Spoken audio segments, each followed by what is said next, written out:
ഇനി അതിഥിയിലേക്ക്.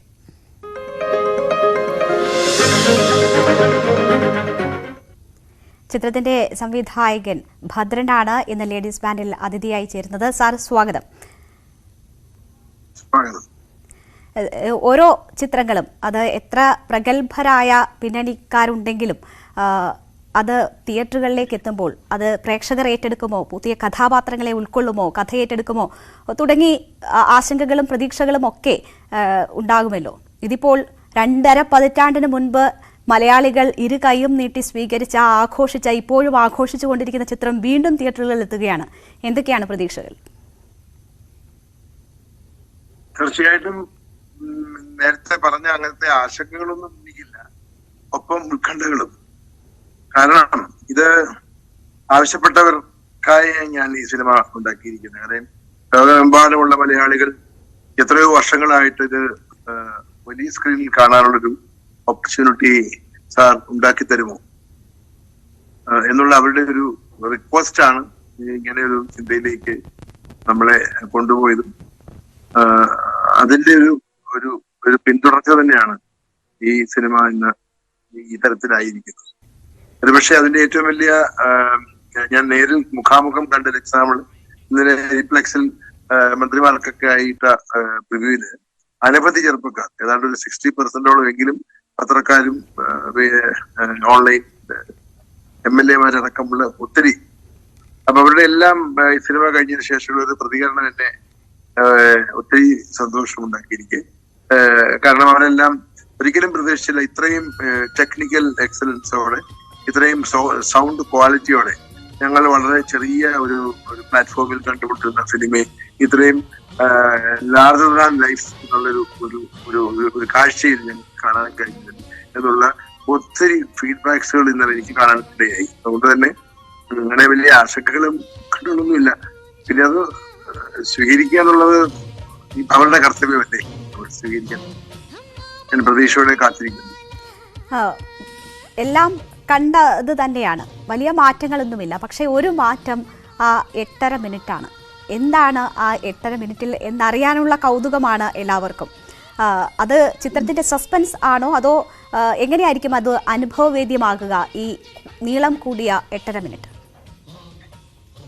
അല്ല, ഈ 8.5 മിനിറ്റിന്റെ മാറ്റം എന്ന് പറയുന്നത് തീർച്ചയായിട്ടും എക്സ്ട്രാ സീനുകളോ അങ്ങനത്തെ ഒന്നും അല്ല. കാര്യം അറിയാമല്ലോ, ഇതിന്റെ കണ്ടന്റിലേക്ക് പുതിയ സീനുകൾക്കൊന്നും യാതൊരു സാധ്യതയുമില്ല. നമ്മളിങ്ങനെ ഇഞ്ചോട് ഇഞ്ച് അളന്ന് ഉണ്ടാക്കിയെടുത്തൊരു തിരക്കഥയും കഥയും ഒക്കെയാണ് പാടില്ലെന്നുള്ളതാണ്. അപ്പം അതല്ലാതെ എന്ന് പറയുന്നത് ഒരുപക്ഷെ ഈ സിനിമ ആദ്യം ഫസ്റ്റ് ടൈം റിലീസിന് മുമ്പ് ആദ്യം എടുത്ത് കണ്ടപ്പോൾ തോന്നിയ നമുക്ക് നഷ്ടപ്പെട്ടു പോയ ചില ഷോട്ടുകൾ, അത് എന്തുകൊണ്ട് എടുത്തുകൂടാ? പക്ഷെ അതായിരിക്കാം ഞങ്ങൾ ഏതാണ്ട് ഒരു 8 ദിവസത്തെ ഷൂട്ട് എന്ന് പറഞ്ഞാൽ സീനുകളല്ല, പക്ഷെ ഷോട്ടുകൾ. അത് ഞങ്ങൾക്ക് ഈ ഡോൾബി അറ്റ്മോസിന് ഒത്തിരി സഹായകരമാവുകയും ചെയ്തിട്ടുള്ളത്. പിന്നെ ഇതാണ് എൻ്റെ ഒരു പ്രധാനപ്പെട്ട ഒരു മാറ്റം. അല്ലെങ്കിൽ പിന്നെ വളരെ വ്യത്യസ്തമായ ഒരു സൗണ്ട് ജോണറിലേക്ക് പ്രേക്ഷകരെ കൊണ്ടുപോയിട്ടുണ്ടെന്നുള്ളതിന് യാതൊരു തർക്കവുമില്ല. അത് അവർ കണ്ട് വിലയിരുത്തട്ടെ. തീർച്ചയായും. ഇപ്പോൾ ഇങ്ങനെ മലയാളികൾ ഒരു ചിത്രത്തിൻ്റെ തന്നെ 4-5 ഭാഗങ്ങൾ കണ്ടിട്ടുണ്ട്. അങ്ങനെ അതൊക്കെ പരിചിതമാണ്. പക്ഷേ ഒരു ചിത്രം അത് റീലോഡഡായി പ്രേക്ഷകർക്ക് മുന്നിലേക്ക് എത്തുന്നു എന്നത് ആദ്യമാണ്. അപ്പോൾ അങ്ങനെ ഒരു ചലഞ്ച് ഏറ്റെടുക്കാൻ, അല്ലെങ്കിൽ അത് സാധ്യമാകും എന്ന് ചിന്തിച്ചു തുടങ്ങിയ നിമിഷം എങ്ങനെയാണ്? അത് സാധ്യമാക്കിയ സാഹചര്യങ്ങൾ എന്തൊക്കെയാണ്? അതാണ് ഞാൻ നേരത്തെ തന്നെ സൂചിപ്പിച്ചല്ലോ. കാര്യം ഏതാണ്ട് 10 വർഷമായിട്ടെങ്കിലും നിരന്തരമായിട്ടുള്ള ആൾക്കാരുടെ, പ്രേക്ഷകരുടെ റിക്വസിഷൻ, അതായത് ഇതിന്റെ various part of the world നമുക്ക് ഇങ്ങനെ വാട്സപ്പിലൂടെയും കത്തുകളിലൂടെയും അതുപോലെ നേരിൽ കാണുമ്പോഴും ഏറ്റവും എന്നെ അതിശയിപ്പിച്ച ഒരു സംഭവം എന്ന് പറയുന്നത് ഏതാണ്ട് ഒരു 3-4 വർഷങ്ങൾക്ക് മുമ്പ് ഏറ്റുമാനൂർ ഇവിടെ ഒരു കല്യാണ സദസ്സിൽ വെച്ച് 2 ചെറുപ്പക്കാർ വന്ന് ഓടി എൻ്റെ അടുത്ത് വന്ന്, സാറേ ഒരു കാര്യം റിക്വസ്റ്റ് ചെയ്യുകയാണ്, സാറിന് സാധിച്ചെന്നാൽ കൊള്ളാം. ഞാൻ ചോദിച്ചു, എന്താ വേണ്ടത്, ഞാനെന്താ ചെയ്യേണ്ടത്? ഇവിടെ അടുത്തൊരു തിയേറ്ററിൽ ഈ സ്ഫടികത്തിന്റെ ഫിലിം അതായത് നമ്മൾ പണ്ട് ഫിലിം പ്രൊജക്ടറിൽ ഓടിക്കണ്ടിരുന്ന കാലഘട്ടത്തിൽ അവർ സൂക്ഷിച്ചു വെച്ചിരുന്ന ഒരു ഈ എൻറ്റയർ ഫിലിമിന്റെ ഒരു പകുതി ഫസ്റ്റ് ഹാഫ് ഇവിടെ ഒരിടത്തുണ്ട്. പക്ഷെ ആ ഫസ്റ്റ് ഹാഫ് സെക്കൻഡ് ഹാഫിൽ അതെങ്ങനെയോ ഇങ്ങനെ ഓടി ഓടി മുറിഞ്ഞും ഒക്കെ പോയി. ഈ ഫസ്റ്റ് ഹാഫ് കാണാൻ സാറിന്റെ അനുവാദം ഉണ്ടായിരുന്നെങ്കിൽ ഞങ്ങൾക്ക് കാണാമായിരുന്നു. അപ്പൊ എന്നെ അതിശയിപ്പിച്ചു കളഞ്ഞു. കാര്യം ഒരു സിനിമയുടെ ഫസ്റ്റ് ഹാഫ് മാത്രം കണ്ടിട്ട് എന്താണ് പ്രയോജനം ഞാൻ ചോദിച്ചു. അപ്പൊ അവര് പറഞ്ഞിട്ടില്ല സാർ, ഇത് കാണാനുള്ള ഒരു വൈഡ് സ്ക്രീനിൽ കാണാനുള്ള ഒരു ആഗ്രഹമാണ്. അപ്പൊ സാർ സമ്മതിച്ചു കഴിഞ്ഞാൽ ഞങ്ങൾ ഒരു പ്രൊജക്ടർ ഒരു സ്ഥലത്ത് അറേഞ്ച് ചെയ്തിട്ടുണ്ട്, തുണി വലിച്ചു കിട്ടിയാണെങ്കിലും ഞങ്ങൾ ഇതിന്റെ ഫസ്റ്റ് ഹാഫ് ഞങ്ങൾക്കൊന്ന് കണ്ടാൽ. അപ്പൊ സെക്കൻഡ് ഹാഫ് ഒന്ന് ചോദിച്ചപ്പം അവര് പറഞ്ഞു ഇല്ല സാർ, സെക്കൻഡ് ഹാഫിന് ഞങ്ങള് ടിവിയിലോ അല്ലെങ്കിൽ മറ്റേതെങ്കിലും പ്ലാറ്റ്ഫോമിൽ കണ്ടോളാം. അപ്പൊ അതൊരു വലിയ ക്യൂ അല്ലേ. അതായത് ഇങ്ങനെ കുറെ പ്രേക്ഷകർ ഇതിനെ ഒരു വൈഡ് സ്ക്രീനിലേക്ക് കാണാനുള്ള ഒരു താല്പര്യം.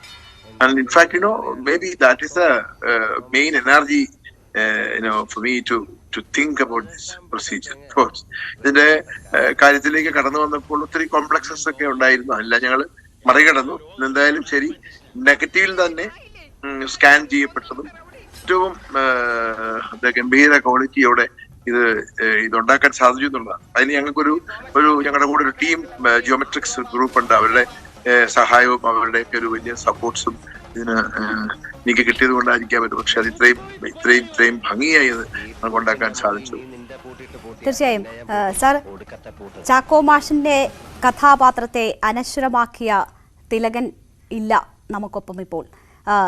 ചാക്കോ മാഷിനെ ചെക്ക് വെച്ച് ഓരോ സീനും അഭിനയിച്ച് പ്രതിഫലിപ്പിച്ച കുഞ്ഞുമേരിയുമില്ല, ആ കഥാപാത്രത്തെ ചെയ്ത ലളിത ചേച്ചിയുമില്ല. അതിലെ പ്രധാനപ്പെട്ട ഒട്ടനവധി കഥാപാത്രങ്ങളെ സ്ക്രീനിൽ ജീവസുറ്റ കഥാപാത്രമാക്കി മാറ്റിയ ഒരുപാട് കലാകാരന്മാർ നമ്മളെ വിട്ടുപോയിരിക്കുകയാണ്. പക്ഷേ അവരെല്ലാം ജീവനോടെ അല്ലെങ്കിൽ ആ പഴയ പ്രൗഢിയോടെ നമുക്ക് സ്ക്രീനിൽ കാണാൻ കഴിയുന്നു എന്ന ആ ഒരു സാഹചര്യത്തെ താങ്കൾ എങ്ങനെ കാണുന്നു? അത് ഒരുപക്ഷെ ലോക സിനിമയിൽ തന്നെ ആദ്യമായിരിക്കില്ലേ? കറക്റ്റ്. ആ ഒരു ചോദ്യത്തിന്റെ ഉത്തരമാണ് ഒരുപക്ഷെ എനിക്ക് നൽകാൻ കഴിയുന്ന ഏറ്റവും വലിയ ഒരു സന്തോഷ വാർത്ത. കാര്യം ഇത്രയും തിയേറ്ററുകൾ റിലീസ് ചെയ്യപ്പെടുന്നുണ്ട്, ഒപ്പം വേൾഡ് വൈഡ്. തീർച്ചയായും സർ, കോവിഡിന് മുൻപ് തുടങ്ങിയ ആലോചനയാണ് ഇതെന്ന് സാറിൻ്റെ ചില ഇൻ്റർവ്യൂകളിൽ കണ്ടു. അപ്പോൾ 3.5 വർഷത്തിലധികം എടുത്തു ഈ സിനിമ ഈ രീതിയിൽ റീലോഡ് ചെയ്ത് പ്രേക്ഷകർക്ക് മുന്നിൽ പുതിയ സാങ്കേതിക വിദ്യകളോടെ അവതരിപ്പിക്കാൻ. ഒരുപക്ഷെ സാറിൻ്റെ കരിയറിൽ ഇതിൽ കുറച്ച് സമയം കൊണ്ട് ഒരു സിനിമ പൂർണ്ണമായും രൂപപ്പെടുത്തിയെടുത്ത അവസരങ്ങളും ഉണ്ടാകും. ഇത്രയധികം സമയം ആവശ്യമായി വന്നത് എന്തുകൊണ്ടാണ്? അതെ, കാര്യം ഇത് നമ്മൾ ആരംഭിച്ച് ഏതാണ്ട് ഒരു 3 മാസമായപ്പോഴത്തേക്കും ഈ കോവിഡിന്റെ ആദ്യ തരംഗം വരികയും അതോടെ നമ്മൾ of course everyone became so panic and it got stuck. പക്ഷെ ചെന്നൈയില് ഏതാണ്ട് ഒരു 5-6 മാസങ്ങൾക്ക് ശേഷം, ഞാൻ നേരത്തെ പറഞ്ഞല്ലോ, ഇതിന്റെ ഏറ്റവും വലിയ പ്രത്യേകത എന്ന് പറയുന്നത്, ഇതിന്റെ ഏറ്റവും വലിയ സാങ്കേതിക മികവെന്ന് തന്നെ പറയുന്നത് ഇതിന്റെ നെഗറ്റീവിൽ നിന്നും ഫ്രെയിം ബൈ ഫ്രെയിം അത് സ്കാൻ ചെയ്യപ്പെട്ടു എന്നുള്ളതാണ്. അപ്പം അതിന് പ്രസാദ് ആ ഒരു തരംഗം ഒന്ന് ചെറുതായി ഒന്ന് ക്ഷീണിച്ചപ്പോൾ തന്നെ, അല്ലെങ്കിൽ അതിന്റെ ഒരു ചെറിയൊരു ഒരു മരവിപ്പ്, ഈ അതിന്റെ ഒരു ഫീറ്റലായിട്ടുള്ള ഏരിയ ഒക്കെ കടന്നങ്ങനെ നിൽക്കുന്ന സമയത്ത് അവരൊരു 7-8 ആർട്ടിസ്റ്റുകളെ ഈ സ്റ്റുഡിയോയ്ക്കകത്ത് പോസ്റ്റ് ചെയ്ത് വാതിലൊക്കെ അടച്ചിട്ട് അവര് നിരന്തരം വർക്കായിരുന്നു. അല്ലെ ഒരു പക്ഷേ ഇതിനേക്കാൾ കുറച്ചുകൂടെ താമസിക്കേണ്ടി വന്നിട്ട്. ഞാൻ പറഞ്ഞില്ലേ, ഒരു സിനിമയെ നമ്മൾ ഷൂട്ട് ചെയ്തെടുക്കുന്ന ഒരു സമയം അല്ല ഇതിന്റെ സങ്കീർണത എന്ന് പറയുന്നത്. ഈ തരത്തിലുള്ള other aspect of cinema, like sounding, ഇതിനകത്ത് ആകെ നമ്മൾ ഉപയോഗിച്ചിരിക്കുന്ന അതിന്റെ ഏറ്റവും ഏണസ്റ്റ് ആയിട്ടുള്ള വിഷ്വൽസ്, ഒപ്പം ഇതിന്റെ ഡയലോഗ് ട്രാക്സും. അപ്പൊ ഇതിനോട് ചേർന്ന് സംഭവിക്കേണ്ട അതിന്റെ മറ്റ് എഫക്ട്സുകൾ അതെല്ലാം റിക്രിയേറ്റഡ് ആകണമല്ലോ. അപ്പൊ അതെല്ലാം റിക്രിയേറ്റ് ചെയ്ത് സാധാരണ സിനിമകൾക്ക് എടുക്കുന്ന സമയത്തേക്കാൾ ഏതാണ്ട് ഒരു 2-2.5 സിനിമകൾക്ക് എടുക്കുന്ന സമയം ഇതിന്റെ സൗണ്ട് ഏരിയയിൽ ഞങ്ങൾക്ക് അത് ചെലവഴിക്കേണ്ടി വന്നു എന്നുള്ളതാണ് അതിന്റെ സത്യം. അപ്പം ഈ ഇത്രയും സമയം എടുത്തു എന്ന് പറയുന്നത്, ഓഫ്കോഴ്സ് ഇതിനോട് ചേർന്ന് വന്ന കോവിഡ് തരംഗവും, പിന്നെ ഈ ടെക്നിക്കൽ ആയിട്ടുള്ള കാര്യങ്ങൾക്കുള്ള അതിൻ്റെതായിട്ടുള്ള അത് ഡിസർവ് ചെയ്യുന്ന കാലതാമസം കൊണ്ട് ചേർന്നാണ് ഇത്രയും ഒരു സമയം സംഭവിച്ചെന്നാണ് എനിക്ക് തോന്നുന്നത്. നമ്മൾ ബാക്ക്ഗ്രൗണ്ടിൽ കേൾക്കുന്നത് ഏഴിമല പൂഞ്ചോലയാണ്. സിൽക്ക് സ്മിത എന്ന നടിയുടെ സൗന്ദര്യ തികവും സൗന്ദര്യത്തിൻ്റെയും അഭിനയത്തിൻ്റെയും തികവ് നമുക്ക് ആ പാട്ട് സീനിൽ കാണാം. മലയാളികൾ സിൽക്ക് സ്മിതയെ ഓർക്കുമ്പോൾ ഏറ്റവും ആദ്യം മനസ്സിലെത്തുന്ന ഒരു സീനും ഈ ചിത്രത്തിലേത് തന്നെയാണ്. അവരും നമുക്കൊപ്പം ഇപ്പോൾ ഇല്ല. ഈ പാട്ടിന് പക്ഷേ ഒരുപാട് മാറ്റങ്ങൾ വരുത്തിയിട്ടുണ്ട്. ചിത്ര വീണ്ടും പാടി എന്നൊക്കെയാണ് അറിയാൻ കഴിയുന്നത്. ഈ പുതുതായി ഇറങ്ങുന്ന ചിത്രത്തിൽ ഈ പാട്ട് എങ്ങനെയാണ് പ്ലേസ് ചെയ്തിട്ടുള്ളത്? അതാ ഞാൻ നേരത്തെ പറഞ്ഞല്ലോ, അതായത് ഇതിന്റെ ഡയലോഗ് ട്രാക്സ് ഒഴികെ മറ്റ് എല്ലാ സൗണ്ട് ഏരിയകളും നമുക്ക് റിക്രിയേറ്റ് ചെയ്തതായിട്ട് വന്നു അല്ലേ. അപ്പൊ നേരത്തെ ഇത് ഈ നെഗറ്റീവിൽ കിടന്ന ഓപ്റ്റിക്കലി ഫ്യൂസ് ചെയ്യപ്പെട്ട മോണോ ട്രാക്സ് ഉണ്ടല്ലോ. അപ്പൊ അതിനകത്ത് നമുക്ക് ഇതിനകത്ത് ഉപയോഗിക്കാൻ കഴിഞ്ഞത് ഡയലോഗ് ട്രാക്സുകൾ മാത്രമാണ്. അപ്പൊ പാട്ടുകൾ അതിൽ നിന്ന് അതിന്റെ ആ പാട്ടുകൾ ചേർത്ത് വെച്ച ഇഴ നമ്മൾ അഴിച്ച് അതിനകത്ത് നിന്ന് പാട്ടുകളെ അതിന്റെ മറ്റ് ഘടനയ്ക്കായിട്ട് തിരിച്ചെടുക്കുകയും എന്നിട്ട് വീണ്ടും ഒന്നുകൂടെ റീ റെക്കോർഡായി.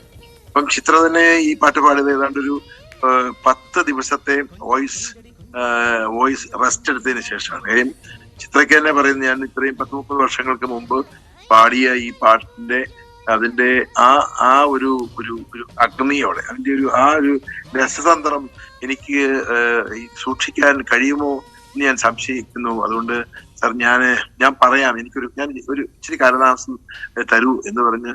അപ്പം ഞാൻ ആദ്യമൊക്കെ സംശയിച്ചൊരു പക്ഷേ ചിത്ര അത് പാടാൻ മടിക്കുന്നു. കാര്യം ചിത്രയ്ക്ക് ഇതൊരു കോൺഫിഡൻസ്, അത് പാടിയാൽ എങ്ങനെ ആ ഇത്രയും വർഷങ്ങൾക്ക് ശേഷം സംഭവിക്കുന്നില്ലേ, അന്നത്തെ ആ യൂത്ത്ഫുൾനെസ്സും ഒക്കെ ഇതിനകത്ത് ഒരുപക്ഷെ എനിക്ക് തിരിച്ചു കൊണ്ടുവരാൻ പറ്റുമോ എന്നൊക്കെ ഒരു സംശയവും അല്ലെങ്കിൽ ഒരു ആശങ്ക ചിത്രനെ എനിക്ക് വന്ന ഒരു നല്ല ശതമാനം ഇൻഫ്ലുവൻസ് ചെയ്തതായിട്ട് എനിക്ക് തോന്നി. പക്ഷെ എന്നാലും ഒരിക്കൽ ചിത്ര വിളിച്ചു പറഞ്ഞു, സാർ നമുക്ക് എപ്പോഴത്തേക്ക് എടുക്കാം. അപ്പം ഞാൻ നമുക്ക് ഇന്ന സമയത്ത് ഞാൻ ചെന്നൈയിൽ വരുന്നുണ്ട്, നമുക്ക് അവിടെ എടുക്കാം.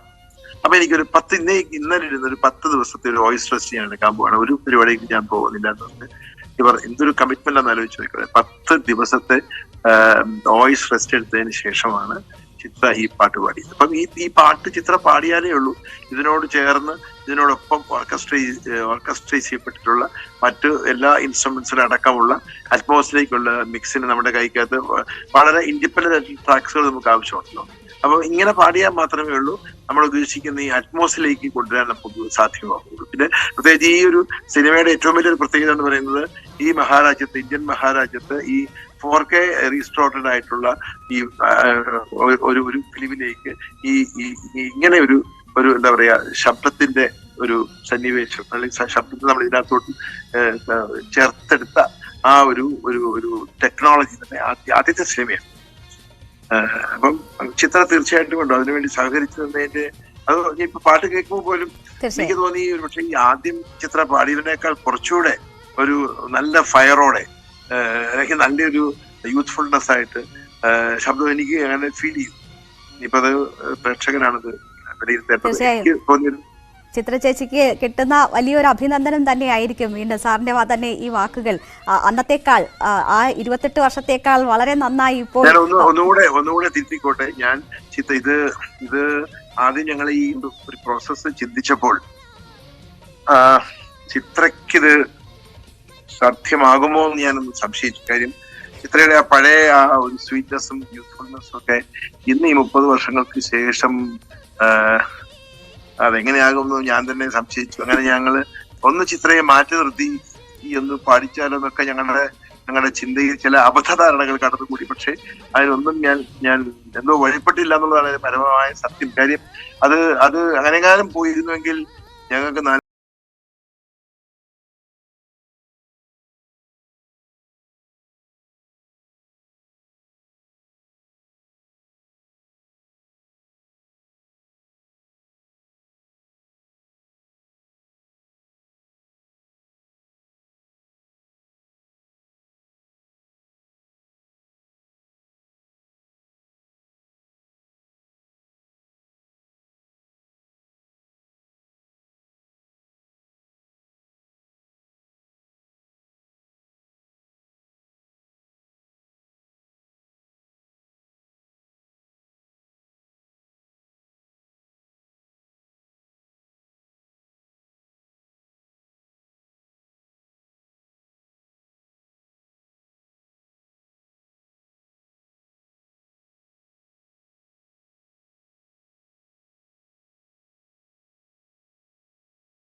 ഇത് വേണമെന്നൊരു തീരുമാനം നമ്മൾ കൈക്കൊണ്ടതിന് ശേഷം ഏതാണ്ട് കുറെ മാസങ്ങളോളം ഞാനിത് വളരെ സീക്രട്ടായിട്ട് ഇതിന്റെ മുന്നോട്ടുള്ള ഒരു അഭിവൃദ്ധി നമ്മളിങ്ങനെ ഒരു പ്രോഗ്രഷൻ നമ്മൾ സ്റ്റഡി ചെയ്ത് ഏതാണ്ട് നമ്മുടെ കൈകളിലേക്ക് ഇതെല്ലാം വന്ന് ചേരുന്നു അല്ലെങ്കിൽ ചേർക്കാൻ കഴിയുമെന്നുള്ളൊരു കോൺഫിഡൻസ് ആർജിച്ചതിന് ശേഷമാണ് ഞാനിത് ലാലിനോട് ആദ്യം പറയുന്നത്.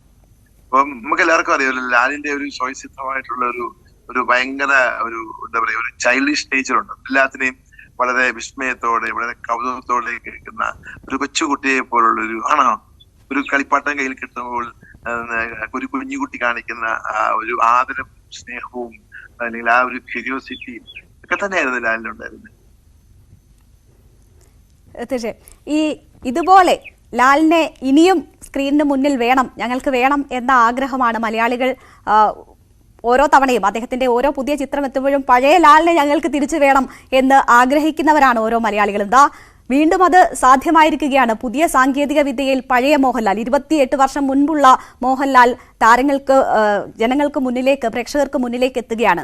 അവിടെ താങ്കൾ പ്രതീക്ഷിക്കുന്നത് ന്യൂജൻ ആയിട്ടുള്ള പുതിയ ലാൽ ആരാധകരെയാണോ, അതോ പഴയ ലാൽ ആരാധകർ ഈ സിനിമ അവരാണോ? ഈ 2 ജനറേഷനുകളുണ്ടല്ലോ, അതിലാരെയാണ് കൂടുതലായും തിയേറ്ററുകളിലേക്ക് പ്രതീക്ഷിക്കുന്നത്? എനിക്ക് തോന്നുന്നത് ഈ പുതിയ ന്യൂജനിൽ നിന്ന് വരുന്ന ചെറുപ്പക്കാർ തന്നെ ആവാം, ഇല്ലേ? പക്ഷെ ഞാനതിന് നേരത്തെ സൂചിപ്പിച്ചല്ലോ, ഇന്നലെ ഞാൻ അവിടെ ഈ റിഫ്ലക്സില് ഈ മിനിസ്റ്റേഴ്സ് ഷോയിൽ കണ്ട ചെറുപ്പക്കാരിൽ ഒരു 80% ഈ പുതിയ ചെറുപ്പക്കാരുടെ ഒപ്പം ഇത് 22ഉം 26ഉം ഒക്കെ വയസ്സിൽ കണ്ടിട്ടുള്ളവർ പോലും പറയുന്നു, സാറേ ഇതൊരു അത്ഭുതമായിരുന്നു, ഞങ്ങളെ വിസ്മയിപ്പിച്ച് കളഞ്ഞു സാർ. കാര്യം അതായത് തന്നെ നമ്മുടെ വളരെ വളരെ ചെറിയ സ്ക്രീനിൽ വളരെ എൻക്ലൂസീവായിട്ട് ചെറിയ ബ്ലോക്സുകളിലൊക്കെ കണ്ട ടെലിവിഷനിൽ പരിമിതപ്പെട്ട ഒരു വിഷ്വലിൽ കണ്ടുകൊണ്ടിരുന്ന ഈ സിനിമയെ അറ്റ് ലാർജ് ഒരു വലിയൊരു ലാർജർ ദാൻ ലൈഫിലേക്ക് ഇത് കണ്ടപ്പോൾ കിട്ടിയ ഒരു പകട്ടും ശക്തിയും ഒരു രക്ഷയില്ല സാർ, അത്ഭുതപ്പെടുത്തി കളഞ്ഞു എന്ന് പറയുന്ന ഈ 2 പക്ഷത്തുള്ള ആൾക്കാരുടെയും പ്രതികരണം ഞാൻ ഇന്നലെ കാണാൻ ഇടയായി. പിന്നെ മാത്രമല്ല, ഇവൻ ഈ കാലഘട്ടത്തിൽ ഇത് കാണാത്തവരും ഉണ്ട്. അതാണ് എന്റെ ഏറ്റവും വലിയ തമാശ. അതായത് ഇതിന്റെ നമ്മളൊരു 8ാം ക്ലാസ് മുതൽ ഒരു +2 വരെ ക്ലാസ്സുകളിൽ പോയിക്കൊണ്ടിരിക്കുന്ന വിദ്യാർത്ഥികളൊക്കെ ഇതിന്റെ ചെറിയ ലീക്സുകളൊക്കെ, ചെറിയ തുണി പറിച്ചടി, മറ്റേ ഈ പറഞ്ഞ പോലെ ഏഴിമല പൂജാര പാട്ടുകളൊക്കെ കാണുന്നതല്ലാതെ ഒരു ഫുൾ ഓറിയന്റഡ് ആയ ഒരു സിനിമ അല്ലെങ്കിൽ ഒരു ഫുൾ ഫ്ലഡ്ജ് സിനിമ കാണാൻ അവർക്ക് അവസരമില്ല. അപ്പൊ ഞാൻ ചോദിക്കും പല സ്കൂളിലൊക്കെ, എന്തുകൊണ്ട് നിങ്ങളത് കാണുന്നില്ല? സാർ, ഞങ്ങൾ കാണുന്ന സമയത്ത് ഇത് പലപ്പോഴും ഞങ്ങളുടെ പേരൻസ് പോയി പഠിക്കാൻ പറഞ്ഞ് ഞങ്ങളെ അതിൽ നിന്ന് ഇത് മാറ്റിക്കളയും. അപ്പൊ ഞങ്ങൾക്ക് ഇതിങ്ങനെ ഈ ഫ്ലവർ ടിവിയിലൊക്കെ വരുന്ന ഇവരുടെ ട്യൂബ്സിനെയൊക്കെ വെച്ച് കാണുന്ന ചില കാട്ടായങ്ങളും ഒക്കെയാണ് ഇവർ കാണുന്നത്. അപ്പൊ അവരുടെ വലിയൊരു മോഹമായിരുന്നു ഈ സിനിമ ഒന്ന് വൈറ്റ് സ്ക്രീനിൽ കാണാൻ പറ്റുക. അപ്പൊ ഇന്നലെ അങ്ങനത്തെ കുട്ടികൾ ഒരു 10ാം ക്ലാസ്സിലും 8ലും ഒക്കെ പഠിച്ചിട്ടുള്ള ഒരു 10-15 വിദ്യാർത്ഥികൾ ഇന്ന് ഞാൻ കണ്ടു. അവരെല്ലാം വളരെ എന്താ പറയാ, അവരുടെ ഒരു വലിയൊരു അനുഭവമായിട്ട് ഷെയർ ചെയ്യപ്പെട്ടു. പുതിയ തലമുറയുടെ അനുഭവം അതാണെങ്കിൽ അതിന് മുന്നുള്ള ജനറേഷൻ ഒക്കെ ഒരുപക്ഷെ TV-യിൽ ഇതിട്ട് കണ്ടു കഴിഞ്ഞാൽ പിന്നെ എണീറ്റ് മാറാൻ പറ്റാത്തൊരു അവസ്ഥയാണ്. എനിക്കൊക്കെ ആയാലും എത്ര തവണ കണ്ടതായാലും വന്നു കഴിഞ്ഞാൽ പിന്നെ അയ്യോ നമ്മൾ പെട്ടുപോയല്ലോ എന്ന് തോന്നിപ്പോവും. കാരണം പിന്നീട് മാറ്റാനും പറ്റത്തില്ല, കാണാതിരിക്കാനും പറ്റാത്ത അവസ്ഥയാണല്ലോ. നല്ല ക്വസ്റ്റ്യൻ. അതിനൊരു ഉദാഹരണം പറഞ്ഞുതരാം. അതായത് സുചി, മോഹൻലാലിന്റെ ഭാര്യ, ഈ സിനിമ മദ്രാസ് ക്യൂബിൽ കണ്ടിട്ട് സാധാരണ അവര് സിനിമ കണ്ടു കഴിഞ്ഞാൽ ആദ്യം അവരുടെ പ്രിയപ്പെട്ട ലാലേട്ടനെയാണ് പുള്ളിക്കാരത്തി വിളിക്കുക. പക്ഷെ അതിന് പകരം എന്നെ വിളിച്ച് പുള്ളിക്കാരത്തി പറഞ്ഞു, എന്നെ അത്ഭുതപ്പെടുത്തി കളഞ്ഞു. കാര്യം ഞാൻ എന്റെ ഒരു ഭയങ്കര ദുബായിൽ നിന്ന് വന്നിറങ്ങിയത് കൊണ്ടായിരുന്നു ഞാൻ ലാലേട്ടന്റെ ആ ഒരു പഴയ പ്രായം ഒന്ന് കാണാൻ, ഇത്രയും വൈറ്റ് സ്ക്രീനിൽ കാണാനുള്ള ഒരു കൊതിയോടെ വന്നതാണ്. അപ്പോഴും മനസ്സിൽ ഞാൻ ഇതൊരു പകുതിയിൽ കൂടുതൽ കാണത്തില്ല, ശഠിച്ചു കേൾക്കാണ്ട് ഒരു ഡോക്ടറെ അവരുടെ കൂട്ടിക്കൊണ്ട് പോകുന്നത് കൊണ്ട് പുള്ളിക്കാരത്തി അങ്ങനെയൊക്കെയാണ് ഇത് ഇരുന്നത്. പക്ഷെ പുള്ളിക്കാരത്തി പറയുകയാണ്, ഇത്രയും സമയം പോയത് അറിഞ്ഞില്ല. ഞാൻ ഓരോ സീൻ കഴിയുമ്പോഴും ഞാൻ അടുത്ത സീൻ കഴിയട്ടെ അത്ര നല്ല വൃത്തിയായി അതിന്റെ സൗണ്ടിങ്ങും അതിന്റെ വിഷ്വൽസും ഒക്കെ എന്തൊരു ഗംഭീരമായിരിക്കുന്നു പറഞ്ഞ് പുള്ളിക്കാരത്തി കോംപ്ലിമെന്റ് ചെയ്തു. അപ്പൊ ഇത് പുള്ളിക്കാരത്തി കോംപ്ലിമെന്റ് ചെയ്തെന്നുള്ളതിനേക്കാൾ ഉപരി ഇതിന്റെ പ്രൊഡ്യൂസർക്ക് അത്ഭുതപ്പെട്ടു പോകുന്നു. ആർ മോഹൻ എന്നോട് പറയുന്നു, മോഹൻലാൽ ഇത്രയും ഗംഭീരമായി ഈ സിനിമയിൽ അഭിനയിച്ചിട്ടുണ്ടോ? അന്ന് ഞാനിതൊന്നും കണ്ടില്ലല്ലോ. ഞാൻ ഇത്രയും ശ്രദ്ധയോടെ എനിക്ക് ശ്രദ്ധിക്കാതെ പോയതാണോ? ഇത്രയും കരുത്ത് എനിക്ക് അന്ന് എനിക്ക് കിട്ടിയിരുന്നില്ല. ഇത് എന്താണ് അദ്ദേഹം കാണിച്ചുകൊണ്ടിരിക്കുന്നത്? തിലകൻ ചേട്ടനും ഒക്കെ എല്ലാവരും ഇങ്ങനെയാണെങ്കിൽ പോലും ലാല് നമ്മളെ വിസ്മയിപ്പിച്ച് കളഞ്ഞുള്ളതാണ് എനിക്ക് കണ്ടപ്പോൾ തോന്നി. തീർച്ചയായും മറ്റൊരു കാര്യം സാർ, ഇത് നമ്മൾ പഴയ കാലത്ത് നമ്മളെ വിസ്മയിപ്പിച്ച ചില ചിത്രങ്ങൾ എടുത്തു നോക്കിയാൽ ഇപ്പോൾ ചിലപ്പോൾ അതിന് ആ തീമിന് പ്രസക്തി ഉണ്ടാകില്ല, അല്ലെങ്കിൽ കഥാപാത്രങ്ങൾക്ക് നിലനിൽപ്പുണ്ടാവില്ല, അല്ലെങ്കിൽ കഥാപാത്രങ്ങൾ രാഷ്ട്രീയമായി ശരിയാണോ അല്ലയോ എന്നൊക്കെ സംശയങ്ങൾ നമുക്ക് തോന്നാം. പക്ഷേ സ്ഫടികം എന്ന ചിത്രം, അതിന്റെ കഥാതന്തു, അതിന്റെ കാലാനുസൃതമായ ഇപ്പോഴുള്ള പ്രസക്തി എന്താണ് എന്നാണ് താങ്കൾ കരുതുന്നത്? ഇപ്പോഴും പ്രസക്തമായ ഒരു പ്രമേയം തന്നെയല്ലേ പാരന്റിങ്ങിലുള്ള ആ വീഴ്ചയും അങ്ങനെയുള്ള പ്രശ്നങ്ങളും താങ്കൾ ആ ചിത്രത്തിലൂടെ ചൂണ്ടിക്കാണിക്കാൻ ശ്രമിച്ചത്? അത് താങ്കളുടെ തന്നെ അനുഭവങ്ങളുമായി വളരെ ചേർന്ന് നിൽക്കുന്ന ഒരു ചിത്രം കൂടിയായി. പറഞ്ഞോളൂ. അല്ല, താങ്കളുടെ കറക്റ്റ് ആണ്. കാര്യം ഈ സിനിമ റിലീസ് ചെയ്യുന്നതിന്റെ ഒരു പ്രസക്തി അതുകൂടിയാണ്.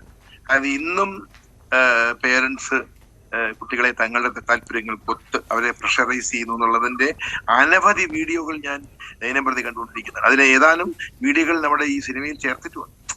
ഏതാനും വീഡിയോകൾ ഇതിന്റെ ടെയിലുണ്ട്. അപ്പൊ അവിടെയാണ് ഈ സിനിമയുടെ കണ്ടന്റ് കാലോചിതമാണെന്ന് നമുക്ക് തോന്നുക, അല്ലേ? തീർച്ചയായിട്ടും. അപ്പോൾ ഇന്നും ഈ പേരൻസ് തന്റെ മക്കളോട് അവർ ഇഷ്ടപ്പെടുന്ന ചിറകുകൾ അവർ തന്നെ തുന്നി ചേർക്കട്ടെ എന്നുള്ള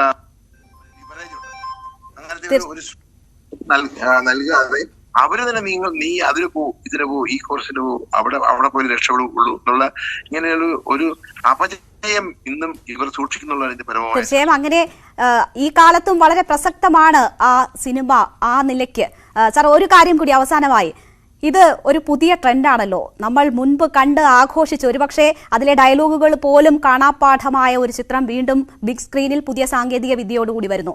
അതുപോലെ മോഹൻലാലിന്റെയും മമ്മൂട്ടിയുടെയും മറ്റ് അനശ്വര കലാകാരന്മാരുടെയും ചിത്രങ്ങൾ വീണ്ടും കാണാൻ അതിന്റെ ഒരു പുതിയ ട്രെൻഡ് സെറ്ററായി താങ്കൾ മാറുമോ? ട്രെൻഡ് സെറ്ററായി മാറും അല്ലേ? എന്താ ചോദ്യം എന്താണ്? അങ്ങനെ ഒരു ട്രെൻഡ് ഉണ്ടാക്കാൻ, അതിന് തുടക്കം വെക്കാനുള്ള ആളായി താങ്കൾ മാറുമോ എന്നാണ് ചോദിച്ചത്. അല്ല, അതൊക്കെ നമുക്ക് പ്രേക്ഷകൻ തീരുമാനിക്കട്ടെ. ഞാനിങ്ങനെ ഒരു ട്രെൻഡ് സെക്ടർ ആകുക ആഗ്രഹിച്ചൊന്നുമല്ല ചെയ്തത്. എന്റെ വെനു എന്ന് പറയുന്നത് പുതിയ സിനിമകൾ ചെയ്യാനുള്ളതാണ്. അപ്പം പുതിയ സിനിമകൾ ചെയ്യാൻ വേണ്ടിയുള്ള 2-3 സ്ക്രിപ്റ്റുകളുടെ അതിന്റെ പൂർത്തീകരണം ഒക്കെ നടന്ന് അതവിടെ മരവിച്ചു പോയി. അതിലേക്ക് എനിക്ക് ശ്രദ്ധ ചെലുത്താൻ എനിക്ക് കഴിയാത്ത അത്രയും കോൺസെൻട്രേഷനും സമയവും ഇതിലേക്ക് ഞാൻ അത്രമാത്രം അങ്ങോട്ട് പ്രീ ഓക്യുപ്പൈഡ് ആയിപ്പോയി. അപ്പൊ അതുകൊണ്ട് ഇതിലൂടെ എനിക്കൊരു ഒരു ട്രെൻഡ് സെക്ടർ ആകണം എന്നൊന്നും ഞാൻ ആഗ്രഹിക്കുന്നില്ല. കാര്യം ഈ അയ്യർ ദ ഗ്രേറ്റ് എന്ന് പറഞ്ഞ സിനിമ ഞാൻ ചെയ്ത മമ്മൂട്ടി വെച്ച സിനിമ അനവധി എത്രയോ ആയിരക്കണക്കിന് ആൾക്കാർ എന്നോട് കഴിഞ്ഞ 2 വർഷമായിട്ട് ചോദിക്കുന്നു, സാർ താങ്കൾ എന്തുകൊണ്ട് ഇത് ചെയ്യുന്നില്ല, അയ്യർ ദ ഗ്രേറ്റ് ചെയ്യുന്നില്ല? ലിസൺ, അതിനൊരു ഉത്തരം എന്ന് പറയുന്നത് നമുക്കത് തോന്നണം, അല്ലേ? നമുക്ക് അത് വേണം എന്ന് നമുക്ക് തോന്നാതെ നമുക്ക് ചെയ്യാൻ പറ്റത്തില്ല.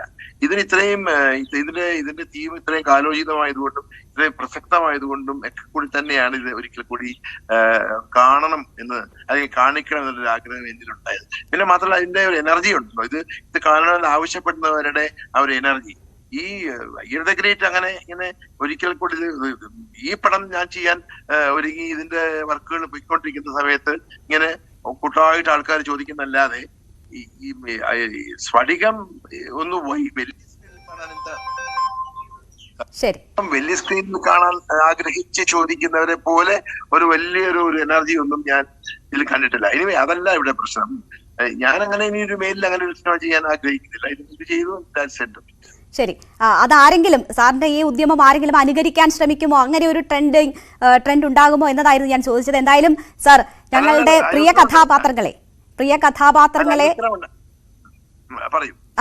കഥാപാത്രങ്ങളെ ഞങ്ങൾക്ക് പുതിയ സാങ്കേതിക വിദ്യയിൽ കാണാൻ അവസരം ഒരുക്കിയതിന്, ആ ഉദ്യമം ഏറ്റെടുത്തതിന്, അതിന് പിന്നാലെ സഞ്ചരിച്ചതിന്, അതിന് സാധ്യമാക്കിയതിന് ഉള്ള നന്ദി അറിയിക്കുകയാണ്. ഞങ്ങൾക്കൊപ്പം ഇത്രയധികം സമയം ചെലവഴിച്ചതിന് നന്ദി. നമസ്കാരം.